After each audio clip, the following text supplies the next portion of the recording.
it was a moment of joy and relief. 286 days in the making. Copy, 200 meters. Brace for splashdown. And we're going to stand by for splashdown, located in the Gulf of America. And splashdown. Crew 9 back on Earth. Wow. Yep. Astronauts Butch Wilmore and Suni Williams back home, recovering from their space odyssey that truly captivated the world. Yeah, it really did. But just what will the coming days look like for the astronauts as they readjust to life back on Earth? Joining us for more is former NASA astronaut Katie Coleman, live in Massachusetts. Katie, so good to see you again. What an incredible journey home. We were on the edge of our seats, mesmerised. How did you see it?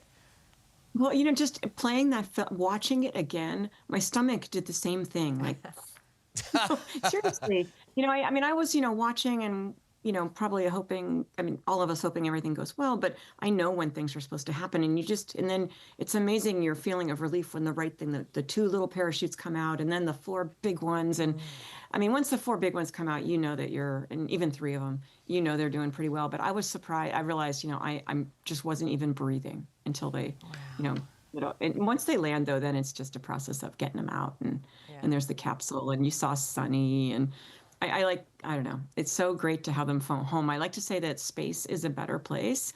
Suni and I are, you know, probably better friends than me and Butch. We know each other, but, you know, space is a better place when Suni's in it. And Earth is a better place, too, when she's back on Earth. Oh, what a lovely thing to say. Beautiful. So what is it like, those last moments, to be in the craft when it comes down, and then just to be bobbing up and down in the ocean? You know, what are those moments like? Because it seemed to take forever. Well, I mean, you're a coastline place. It depends on the day, right? And you hope for a day like yesterday where the water looked very, very calm. And in fact, did you see the dolphins swimming around the capsule? I thought that was amazing. But in rougher weather, I mean, what you have to think about is, you know, they were fine 18 hours earlier up on the space station. They're flying around, they're working, they're doing everything. But we've gotten so used to living in that environment where it just takes the touch of a finger, or, you know, I might have already told you about how, you know, you could take like a hair from your head and I could stretch it between my fingers and push off of like the edge of a wall or something. And it would actually send me all the way across the space station. I mean, it takes so little force to move up there. And now you come down, they actually have some G-forces, 4.5 Gs on the way down. So that is already saying gravity's back, gravity's back. I mean, they're laying on their backs. It's like having not a small, but a big gorilla sit on your chest, very big. And so their brain is already a little bit like trying to understand their brain and their middle ear. And then to sit on the water, I think you picked up on just the right thing. It can be not so easy on the water, but I heard everybody came through just fine. What would that moment be like once the capsule is finally hoisted onto the ship and they're you know, the door is opened and they're coming out? What is that moment like? I think, you know, it's coming. And at the same time, I think that very moment of seeing other faces than the ones you've seen for months and months, where you just realize, I am really here. There's one thing knowing you're going to arrive, but then when they open the hatch and somebody, I mean, I just think that there's just this joy of, wow, I'm really back. And you're just so happy to see. They know all the people that are, you know, getting them out of the capsule. They trained with them. So they know all these people. And I think it's like, wow, I am home. But then the reality is you're really not home yet. It's still, you know, a short helicopter ride to a nearby airport and then a short plane ride to Houston. But then you do get that family hug, which is pretty amazing. I think that's, 45 days that they have to go through now. I'm sure, you know, Suni wants to get her hair did. You know, just some of those basic humanoid things.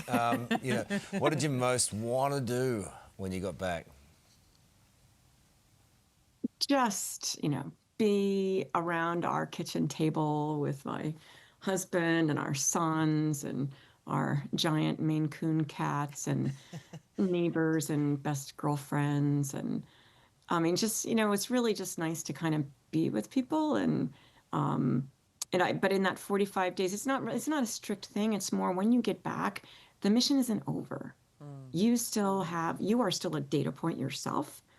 for two big reasons. One is you've probably, especially Sonny and Butch and me, participated in a lot of medical tests where they tested you before, what's your balance like before you went to space, and they tested at certain points, and what's your blood like, and all those kinds of things, and then what happens when you're actually in space. They've tested that, and now you're home, and that's a really big data point too of how do the things that happen up in space, how fast do they undo themselves.